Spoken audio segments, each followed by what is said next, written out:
Hello! Welcome back if you've been here before, and if you're new here, welcome! My name is Ira and I make video essays about different topics while painting something. So if that sounds like something that you would be interested in, then please consider subscribing to my channel. Recently, I had an inexplicable urge to watch Toy Story again after over 20 years of not watching it. In fact, it was the first time that I watched it in English because I used to watch it in Hebrew as a child. Now, it goes without saying that anytime you want to go back to watch a childhood favorite of yours as an adult, you're gonna see it and understand it differently.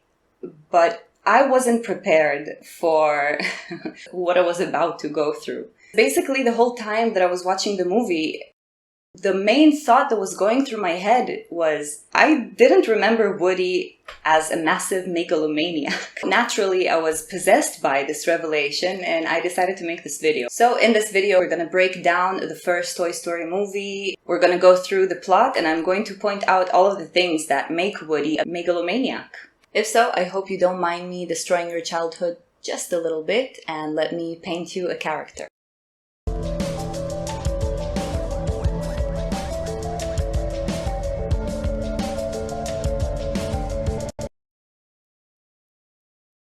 The movie opens with Andy playing with his toys. We can already understand that Woody is Andy's favorite toy by his game's narrative, and if we don't, the opening credit will hammer that point home with a montage of Andy playing with Woody to the sound of "You've Got a Friend in Me," a song that is so fun and catchy that it will almost certainly be stuck in your head for a week and you will find yourself singing to your cats and partner non-stop, much to their endless frustration. At the end of the montage, we find out that today is Andy's birthday party and his friends are about to arrive, and also that Andy's family are moving to a different house very soon. As Andy leaves Woody on his bed and goes downstairs to prepare for the party, the coast becomes clear for the toys to live their secret life and we get to see their real dynamic and their characters. Here it becomes obvious that the toys have a system of hierarchy and Woody is at the top of the pyramid. He calls for a toy meeting to discuss the move and the birthday party. Already we can see Woody's perception of his leadership and how he isn't necessarily the nicest about it. He does show slight signs of contempt towards the other toys and he's also rather bossy. In the meeting, we are introduced to the potential conflict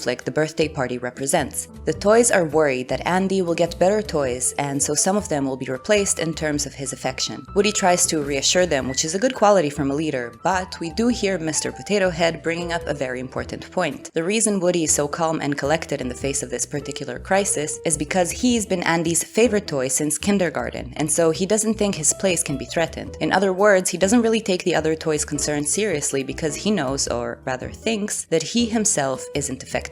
Incoming Buzz Lightyear. Woody tries to greet the new toy and it might appear that he's trying to be welcoming until Woody tries to assert his dominance in a passive-aggressive way, which flies over Buzz's head because Buzz doesn't know he's a toy. Now, Buzz isn't hostile to Woody, and he even acknowledges Woody's authority when he sees his sheriff tag. But he doesn't see this as a sign of Woody's superiority. If anything, Buzz sees them as equal, which Woody is baffled by. But Woody's contempt towards Buzz really starts when he sees that the other toys are impressed with him and Woody genuinely starts feeling threatened. He picks up on the fact that Buzz doesn't know he's a toy, and instead of having compassion for the situation, Woody tries to make fun and belittle him, but that doesn't work. Woody reassures himself that this excitement over Buzz is just temporary and he's still Andy's favorite toy. This reassurance is futile as we are then shown a montage of Andy replacing his cowboy-themed room to a space theme. What's more telling in this montage is that we not only see Buzz as being favored by Andy, but that he's bonding with the other toys and honestly is showing signs of being a much better leader. Rex roars for the first time and we can assume it's because Buzz actually manages to cultivate a sense of confidence in him, while before we saw that Woody was really dismissive of him when he would try to be scary. Buzz is training the other toys, he grooms them, he makes them feel good about themselves, and assumingly does so from a genuine place of kindness because he thinks he'll be able to take off once he repairs his ship. He isn't trying to establish himself as a leader, but he is still regarded as such by the other toys, and Woody can't handle it. In fact, he is so resentful to the point that he pushes Slink off the bed. That act on its own shows how little he respects the other toys. He didn't treat them with the utmost respect when they admired him, but now that he lost their admiration, he is fully an asshole. We can assume that to him, the others were only worth something when they boosted his ego, but now that he isn't treated like he's above everyone else, he becomes legitimately hostile instead of just being friendly and making them enjoy his company, not as a superior, but as a peer.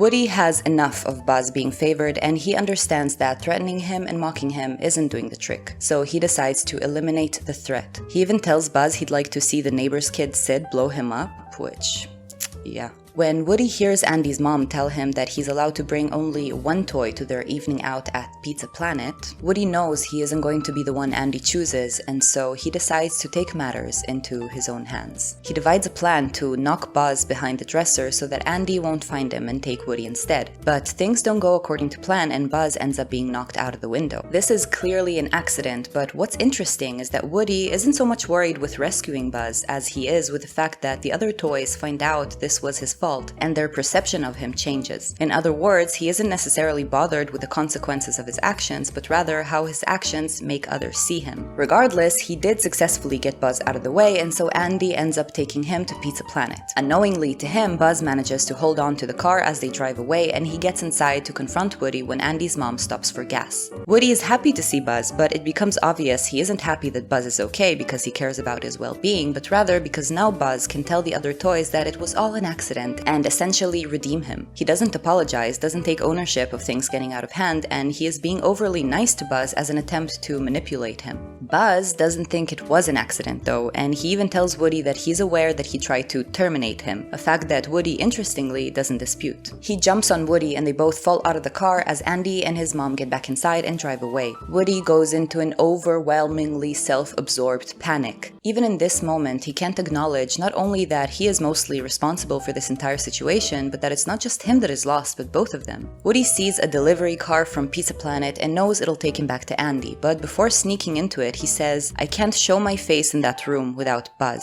So the only reason he doesn't jump on that car by himself, leaving Buzz stranded in a gas station, is his own self-preservation. He once again manipulates Buzz and takes advantage of his delusion of identity instead of being honest or apologizing to him by telling him the car is a spaceship that'll get them to a space station from where he can continue his mission. Buzz believes him, and so they manage to get to Pizza Planet. Just to further contrast their characters, I want to point out that once they get there, Buzz makes sure to get Woody before getting out of the car, and he even gives him a compliment, which he really doesn't deserve. In Pizza Planet, Buzz wanders off into a toy claw machine he thinks is a spaceship, and Woody only follows him because, once again, he fears what will happen to him back in Andy's room if he doesn't return with Buzz. Side note, the claw machine scene is probably my favorite scene in the entire movie. I just really like the aliens, and I think the whole reference to the claw as a god is so good. Who's in charge here?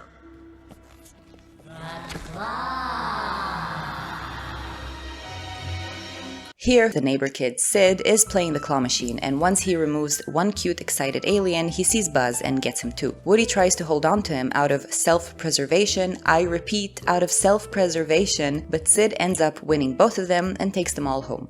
At Sid's, they meet his toys, which I promise we will discuss a bit later, and the next day, as they try to figure out a way to escape, Buzz ends up seeing a commercial for him and sees the words, "Not a flying toy," which propels him to try and fly out of the window, but he falls, breaks an arm, leading to him having a full-on existential crisis. In the meantime, Woody tries to communicate with the other toys out of a window to get them to help rescue him and Buzz from Sid's room, but they're still skeptical of him because of what he did to Buzz. Woody tries to show them that Buzz is with him, but Buzz, in the midst of his existential crisis, won't cooperate and just throws Woody his dislocated arm. Now Woody, instead of trying to help Buzz out of his emotional breakdown, simply tries to pretend the arm is Buzz to once again manipulate the other toys into helping him. This fails, and the other toys now believe Woody straight out murdered Buzz, and they shut him out entirely.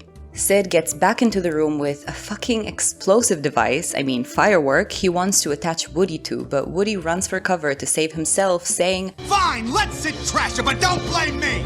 leaving Buzz on the bedroom floor, resulting in Sid duct taping him to the firework instead. In the early morning hours, Woody, who's trapped in a crate with a heavy toolbox on top, tries to talk Buzz into helping him get out so that they both could escape back to Andy's together, but Buzz is too depressed and just accepts his predicament. Here, Woody's arc finally begins, as he tries to motivate Buzz by saying that life as a toy is great because you can help make a kid happy, and moreover, he points out all of the things that make Buzz amazing. What's more important is that for the first time, Woody's being vulnerable. He admits his insecurities and finally his faults as he tells Buzz Buzz, it's him who should be trapped to that explosive, and Buzz should save himself. But Buzz still helps Woody to get out just as the moving truck arrives at Andy's and the alarm clock rings at Sid's, waking him up as he grabs Buzz and takes him outside to play. Woody, who is now free, devises a plan to rescue Buzz with Sid's toys, and so right before Woody's arc is complete, he does one last really fucked up thing.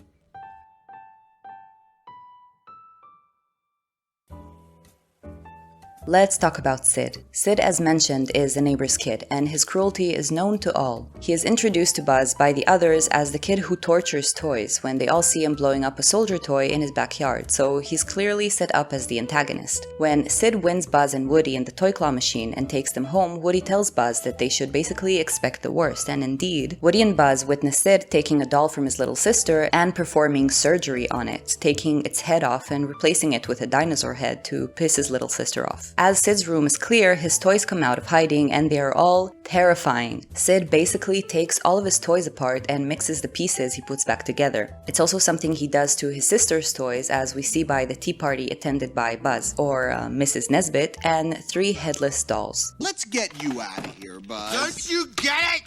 You see the hat? I am Mrs. Nesbit. Therefore, his toys are terrified of him, and they also resent him, so when Woody makes a plan to rescue Buzz from the firework launch, they are all very eager to help. So what they do, under Woody's command, is they all collectively scare the living shit out of him, and as the audience, we are meant to be happy that Sid got what he had coming, but in reality, what Woody did to Sid is probably the most terrible thing he did throughout the entire movie. See, Sid didn't actually do anything wrong to deserve this. Sure, he takes his toys apart and distorts them, but he doesn't know they're alive. In fact, there isn't any indication that Sid is a horrible kid or anything of the sort. He's a bit of a dick to his sister, but most brothers are. He seems to treat his dog well, and if anything, he is really neglected by his parents. I mean, can we focus on the fact that throughout the movie we see him handling 2 explosives in his backyard, at least one of them labeled as dangerous for children, and his parents are just cool with this? How does he even get those fireworks to begin with? And it seems that what he does to the toys isn't a sign of cruelty, but just a sign of Sid being an extremely creative kid. How he puts his toys together is actually amazing, and seeing as he doesn't know that they're alive, he can't really be blamed for doing this to them, but should ideally be praised or encouraged for his imagination and skills. But instead, he is traumatized, probably will need extensive therapy for the rest of his life because Woody is a maniac and decides that the only way to rescue Buzz is to thoroughly destroy this poor kid's mental health. After the Sid thing, Woody and Buzz help each other to catch up to the moving truck, and Woody's arc is basically complete. He does cause multiple cars to crash into each other, and he almost kills a dog. He is still a bit of a prick to the other toys, and he lets them believe they wrongfully accused him for everything, even though that's not entirely true, so he doesn't end up taking full accountability. But I guess that doesn't matter because they still forgive him and learn to be excited about Andy getting new toys in the future instead of fearing change, so all's well that ends well, I guess. What we will end the video with is a discussion on what the overall message of the movie might be. On first glance, we might say it definitely is dealing with a fear of change, or the social fear of being replaced. Having a new friend come into the group and changing the group's dynamic, maybe even having a new sibling and worrying that they will threaten the amount of affection and attention one used to get from their parents. Seeing as this is a children's movie, this is a good interpretation. But from an adult's perspective, I think we can interpret the theme as one of leadership. The biggest contrast between Woody and Buzz is how they approach their roles as the group's main authority figure. Woody needs to maintain that position because to him it's about ego, about being looked up to and admired. That's why he sees Buzz as such a threat instead of just seeing that Buzz is actually affecting the group in a positive way and treats them with more respect than he did. I think the biggest indication to Buzz's positive leadership instincts is how he gives Woody plenty of positive affirmation. That's not to say that Buzz is perfect, he does jump Woody in the car after all, but even his aggression is an honest one, meaning he doesn't try to harm Woody behind his back, but rather he's upfront about it. He never tries to manipulate him, he doesn't hold a grudge against him, and when Woody is finally vulnerable and has the sense of accountability, Buzz doesn't hold it against him, he just lets it go, and thinks of both of them as a team. Throughout the majority of the film, Woody is high on his own power, he allows himself to treat the other toys with contempt, and he doesn't respect them very much. When Buzz comes around, instead of confronting himself with a negative leadership style, he becomes angry and bitter. He thinks of himself rather than the group as a whole, and his selfishness leads him to do some pretty horrible things, most of which he never takes accountability for, and he even allows the other toys to feel shameful for mistrusting him when in reality they had every reason to. We never see him apologize and come clean to them, so one should wonder if he even changed all that much. Long story short, Woody ends the film by being a bit less of an asshole, but still an asshole nonetheless. Buzz is the real MVP, the Claw is God, and hashtag justice for Sid. The end. Thank you so much for making it to the end of this video. I really hope that you found the topic interesting and that you enjoyed the painting process of this piece. Woody the Maniac.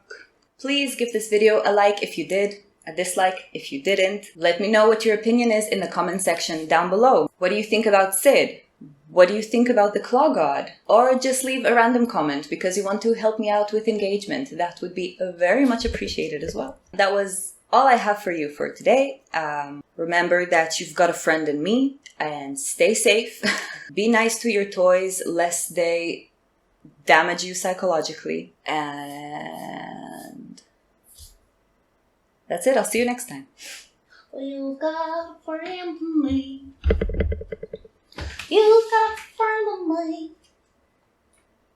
When the road goes rubber head and miles from your nice old bay. Just remember when you want to say on you got a friend in me. Oh.